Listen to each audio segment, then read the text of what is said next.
When Hunter got home, Smith called out to Hunter to come to his office. There had been some developments. Smith showed Hunter the local newspaper. There was a picture of Hunter and an article about wanton vandalism, perhaps even terrorism links due to explosive manufacture. The headline was, "Student Tries to Burn Down School." Smith told Hunter that Maguire was making trouble. He had a seat on the school board and he was a major shareholder in the newspaper. The Maguire enterprises and businesses had links into all sorts of places, very influential and powerful. Later that evening, the police were coming around to interview Hunter about the incident again. They'd had a quick chat to him at school on the day. Maguire hated Smith, and by association, anyone around or close to him. What neither Smith nor Hunter knew was that Maguire had learnt that Hunter now had the horse that was meant to be glue. When he had found this out, to say smoke came out of his ears would be a bit of an understatement. It was then that there was a knock at the door. The police had turned up early. There was a young constable and a detective. The young constable was called Eric. The detective was very bolshy and tried to push his way in. Smith stood in the way and asked, "What is this all about?" Once they'd explained themselves, Smith invited them in. Before they had left the station house, the chief of police had had a word with the two of them. More of a word with the detective, really. The constable was just in the same space. Even so, it had been most unusual. The police chief didn't do that. Not that the constable had ever observed before. The police chief had said, "Charge that hoodlum Hunter, find something and make it stick." He didn't normally get involved in the day-to-day running of cases. The constable thought it most unusual. They hadn't even interviewed this Hunter yet. The police chief also said it appeared that he had also stolen a horse, and to get it back, it's Maguire's. They were sitting in Smith's study, and the detective asked Smith if he could leave the room. Smith told the detective that wasn't going to happen, and that Hunter was still a minor in the eyes of the law. Not for a lot longer, but for now he was. The detective glared. They asked lots of questions, and Hunter answered truthfully, as it had happened. They wanted to know again where the ingredients had come from for the gunpowder. The garden centre and the hardware shop, Hunter told them. Then the question of the horse came up. Smith already knew the story. The detective wanted Hunter to take the horse back. This was when they learned that the horse had come from Maguire's. Hunter told them it was his fair and square, and he had bought it off Cason's, and he showed them the receipt. Smith asked them if they were finished. There was nothing to answer for here and no case to make, so reluctantly they left. The detective said they'd be watching Hunter. In the squad car, the detective said that the captain wouldn't be pleased. And indeed, the captain was not, and the constable was put back on traffic duty. The detective and the captain had an argument behind a closed door. Smith, back home, smelled trouble. There was always trouble when Maguire had his nose in things. There was something else Smith had for Hunter. He'd enrolled him in night school classes to finish his schooling and then sit the state exams. Hunter groaned, but Smith told him to just do it, and he'd appreciate it later in life. The Saturday morning dawned, and the whole weekend was before Hunter. After a bit of a sleep in, he got up and did the Saturday chores with his sister. Smith and his wife had a housekeeper who came in during the week. On the weekend, however, Hunter and his younger sister had to do a bunch of house chores. Pretty easy, really, and took about half an hour. Hunter got his share out of the way. He went out to Moxy, saddled him up and went for a ride. The valley where Smith owned his farm was unique. It was remote and rugged and beautiful, nearly on the coast, but only a 20-minute bike ride from the city. The farm's 250 acres bordered the largest conservation forest in the country. Smith had bought the farm many years ago when he had returned from America. He'd bought it from the widow, Amelia. It had been very run down. The old farmhouse, Smith and his young bride had bulldozed and built a brand new one. The actual farm itself was probably more run down now than when he'd bought it. Smith wasn't a farmer. He left that to BP. Not that it was run down because BP wasn't a good farmer, but Smith wasn't that interested in actual farming. BP fixed pumps and repaired fences. He'd rotate the stock around. Smith took a keen interest in the health of his animals, however, and as long as the farm covered its costs, he was happy. BP liked neat, orderly paddocks and fences and geometric lines, and couldn't understand the randomness that Smith applied to the property. But at the end of the day, he figured a fence to repair was a fence to repair, whatever line it took. Smith loved trees, big ones, small ones, fruit trees, evergreens, deciduous, you name it, he'd plant it, random here, there and everywhere. He had a small nursery where he propagated trees. His wife, being a bit more orderly, had a fantastic rose garden. Smith was quite wealthy from his music. He'd been one of the best classical pianists and even now played occasional concerts and made recordings. When they had bought the farm, the widow had been very old and quite frail, but her mind was still razor sharp. At the time there had been another buyer. Maguire, recently graduated from law school, seeking to add to the family's empire. Henry Maguire had been using every trick in the book to grind the widow down to get the land for the cheap price, and she had nearly given in. Smith and his bride had been driving around looking for a place on their return, and while driving past had noticed a sign lying on the ground. They'd stopped and stood it up, and it was a for sale sign. He got hold of the agent, who seemed reluctant to show it to them. Smith did not know why, but he was persistent, and they had a viewing that afternoon. The widow invited them in and took them around the property. The agent said it was too wet. She couldn't get all around the property, but pointed out to them where to go. The two of them fell in love with it there and then. They already knew what properties in the area were selling for, and even though her price was perhaps on the high side, it was exactly what they needed. Smith agreed to her price there and then. The agent stuttered and stammered and made no sense.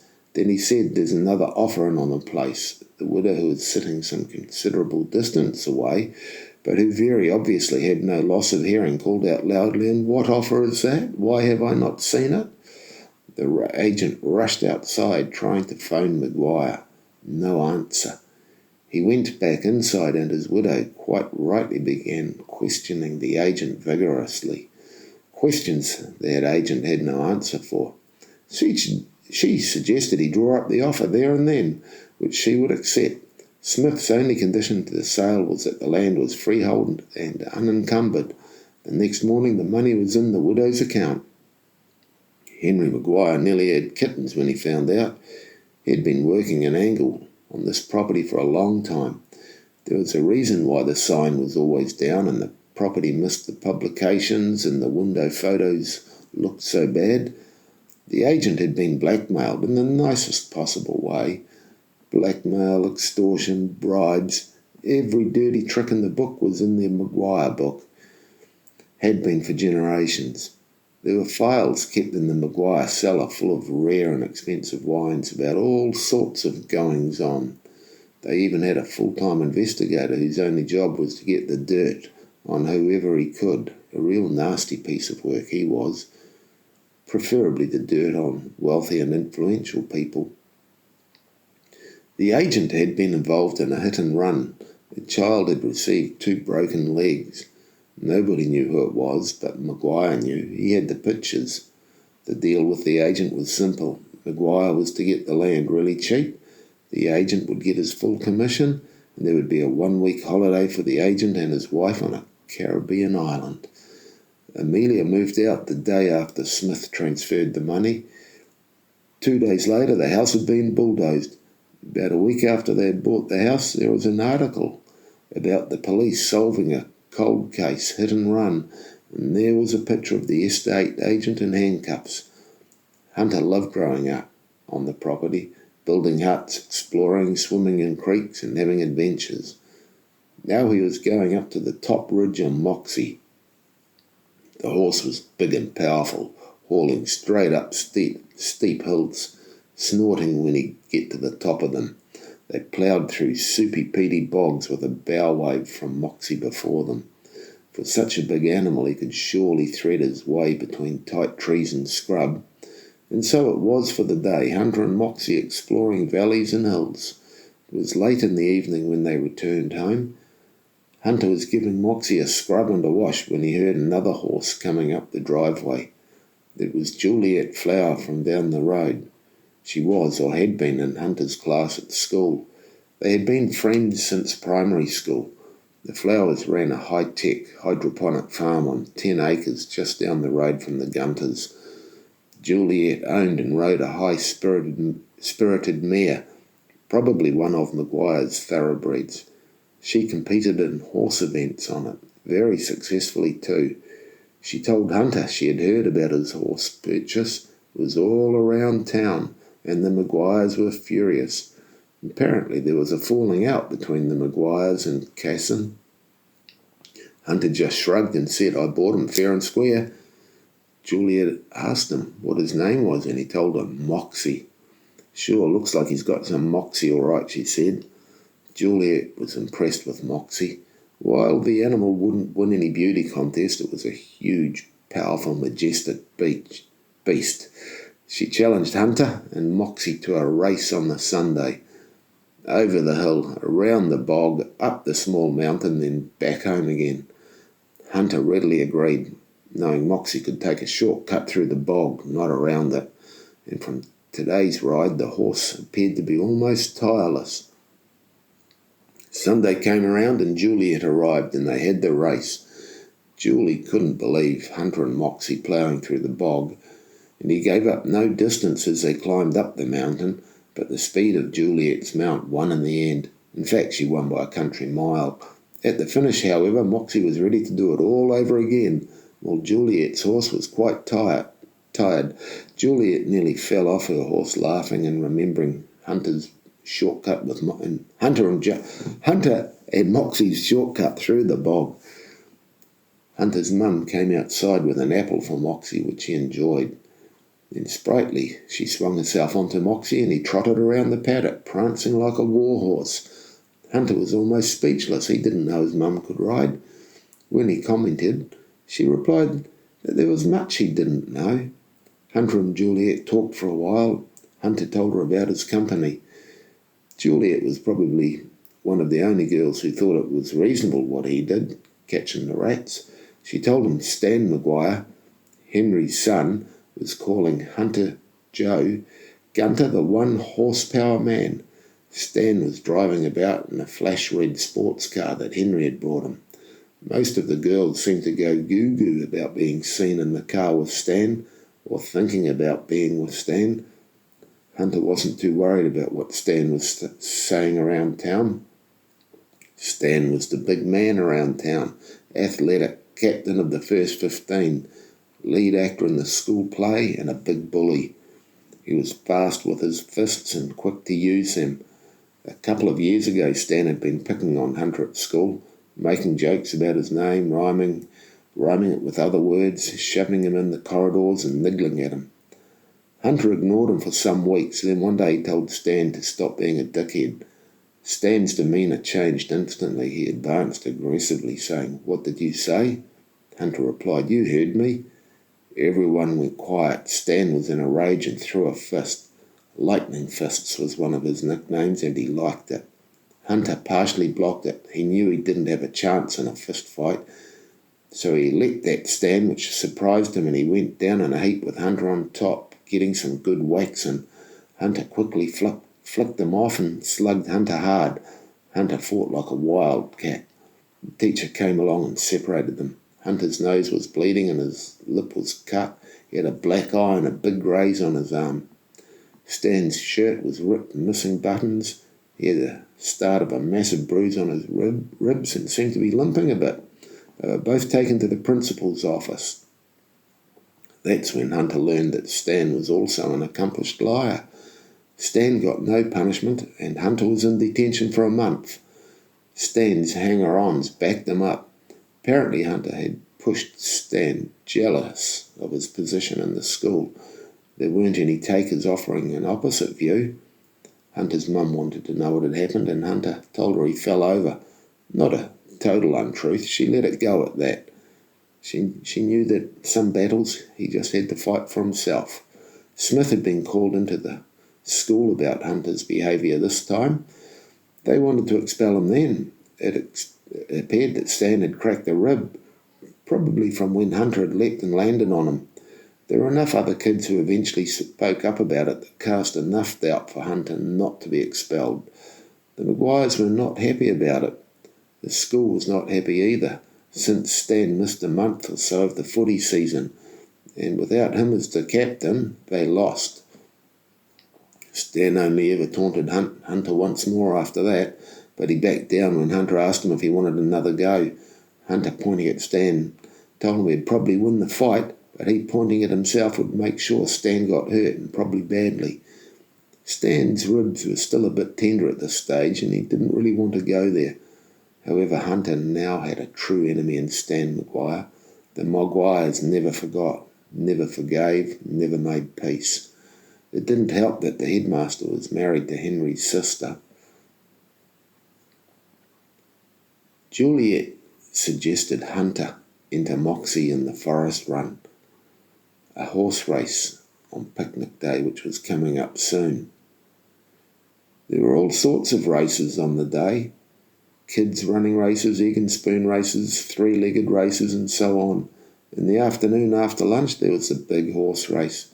Across the paddock, through the forest, down the beach, up the massive sand dune, down the other side, across the river, and back to the paddock, and as many laps as you could complete in the time allocated. It was a fun race with no prize money, but many horses were entered every year of all sizes and abilities. It was a well-sought-after trophy. Hunter had to think about it and said okay. Juliet, being in the horse club, said she'd sort out the forms for him. Juliet headed off back to her house. Hunter spent the rest of the day working on a plan for Moxy. He wanted a harness system so Moxy could tow a cart or a plough or a sled. Jack spent Saturday morning working overtime. He had been placed with old Merson, who knew more about diesel engines and how to repair them than just about anyone alive. They were rebuilding the main engine of an island trader. Jack was busy scraping and cleaning parts and asking questions. He found it amazing just how clean Merson demanded all of the components to be. How clean his mum wanted the dishes was nothing compared to how clean Merson wanted engine parts to be before he'd reassemble them. Merson would pull out a pristine white flag and wipe the part. If it didn't remain pristine, it was back for another clean. As they stripped the engine down and cleaned it and measured it and ordered parts, then started reassembling it, the whole of the operation began to take place in Jack's mind. First this part, then that part. Keep your working space tidy. Merson was explaining about the big tie bolts they were fitting and stresses inside the engine. Merson gave Jack the names of a couple of books to go and get from Glasgow's library that explained a whole lot about stress inside engines. At midday the shipyard whistle blew. That was it for the week. Everyone had a shower and headed off home or downtown. After his shower, Jack went to the library. Glasgow had a massive technical library. The books had already been signed out for him. Mr. Glasgow told Jack that if Merson said to read something, then read it. As far as Glasgow knew, Merson was the only one he'd ever met who knew more about engines than he did. For the rest of the weekend, Jack devoured the books. One of them was a history on steam engines. So much knowledge in them, but not like any of the books from school. These were real books written by the men who had dreamt of these engines and built them. He did catch up with his friend Hunter and they went for a swim in the river. His parents spent the weekend in an alcoholic daze and hardly knew he was there. Monday was payday, and Monday night Jack was moving into a room in a flat. His parents had been in an alcoholic daze for years, it seemed. Swings from euphoric to violence, and Jack wanted out. He knew they could stop him if they wanted. He was still a minor. They seemed totally indifferent when he told them. He had a cheap bed from the second-hand shop and a small chest of drawers. After he'd been in the flat for a few days, he thought the kitchen needed the services of Hunter's company. There must have been about 15 people living in that flat. The landlord didn't really care as long as he collected rent from everybody there. Most of the people at the flat were doing drugs, and all in all it was a pretty grotty place, but it was affordable, and his choice and an oppressive weight was off him. He'd been living at the flat for a couple of weeks when on a Wednesday night there was a knock at the door. Jack was in the living room, and one of the people peeked past the curtain to see who it was. They uttered one word, "Cops!" and everyone in the room scattered and fled except Jack. The door was knocked on again with some authority. Jack went to the hall and opened the door. It was a young constable who had interviewed him about the school gunpowder mishap. He said hello and asked Jack if he could come with him. Jack was about to say no, but there was something in the constable, a deadly, sad seriousness that made Jack say okay. The constable took him back to the station where they went into a room. There was a woman there from welfare. Jack was still a minor. He was 16. The constable told him as kindly as he could that Jack's parents were dead. A bad car crash. They'd gone through the barrier on Goat Hill and over the cliff. Goat Hill was the road up to the viewing platform where you could see the whole city. Jack felt a kind of numbness. He didn't know if he was meant to cry. He didn't feel like that. He knew that something was passing, a bitterness and a sadness, but there was an emptiness. The lady from the welfare department was there to take Jack to a foster place. Jack refused. The young constable told him he couldn't stay at the flat. Jack was feeling confused and alone. The young constable told him that the drug squad would be raiding the flat about now. Up in the ceiling there was a clandestine drug lab, and there had been an undercover cop in the house, and they knew that Jack wasn't involved. The constable asked Jack if he had any other family, and he told them that he only had an aunt overseas, and he didn't really want to go to the foster place. Jack asked if Eric, the constable, could make a phone call for him, and Eric called Glasgow, who came to the station. Glasgow lived in a loft at the shipyard. There was a spare room that Jack could stay in until something could be worked out. Glasgow took Jack back to the shipyard, whereupon Jack promptly fell into a deep sleep. While Jack was asleep, Glasgow made a phone call. He knew it would be no good for Jack working and staying at the shipyard. He'd become a cranky old man just like himself. Jack woke up early and went down into the shipyard smoker room and made sure the pot of tea was brewed and swept out the room. The rest of the day he spent with Merson tuning the engine they had rebuilt. It was noisy and hot and confined in the machinery space.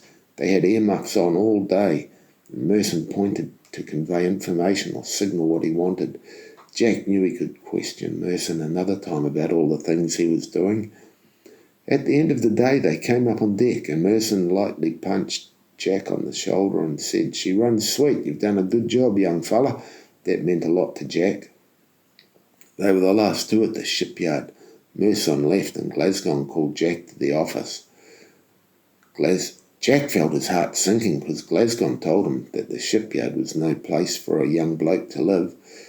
Jack actually felt it was probably the best place for him to live. Glasgow said, "I've made some arrangements and the welfare lady has agreed to them." Just then Smith and his wife walked in and made an apology for being late. They had agreed to Jack staying with them. He could stay in the loft in the barn with Hunter. Hunter had spent that afternoon cleaning it out. Hunter didn't mind. Jack had a smile on his face and thanked them. On the way to the Gunters, Smith drove past the house where Jack had been staying. It was burnt to the ground. The raid hadn't gone so well, and the lab had been full of combustible materials. Smith said to Jack that Glasgow didn't want to see him before noon the next day. He'd have to get himself new threads and things. Smith handed Jack an envelope when they got back to the Gunter homestead. It had $500 in it. "Get yourself some new things," Smith said. Jack was about to protest that he didn't need it, but before he could, Smith said, I collect the rent off Hunter on a Wednesday." Mrs. Joe Gunter made a fuss getting Jack settled in, and it felt quite nice. It had been a long time since anyone had made a fuss of Jack. Hunter and Jack had the same room. It was quite a large room, divided with some Japanese-style screens. The loft wasn't that much higher than the stable, and on one side it was open to below. Moxy could almost get his head up there. He snorted below in his stall. The next day Smith told Jack there was a change of plans. He wouldn't be going into work at all that day. There were matters to attend to. Smith had arranged with his lawyer and welfare to be guardian for Jack to get the estate settled. First Jack went shopping for clothes and shoes and got quite a good haul. He got a new toothbrush, a comb and a shaver. Then Smith took him to lunch. It was at a club in town. Flash just didn't do it justice. He didn't even know such a place existed. The afternoon was taken up with legal stuff. There was still quite a hefty mortgage on Jack's parents' house. There were funeral details to be gone over. Between the welfare lady, Smith's lawyer, and Smith, it was all sorted. Any proceeds after the sale estate would be put into a fund for Jack till he turned 18. Funeral day arrived and a small crowd gathered. After the service, Jack and Hunter went with their school friends to the beach to hang out. It's quite a walk from the Gunter's house to the shipyard. Before the next week was out, Jack had found a bike he got for $10 because it was old and the chain wouldn't stay on. In no time he fixed a derailleur, adjusted the bearings along with fresh grease, and was on his way.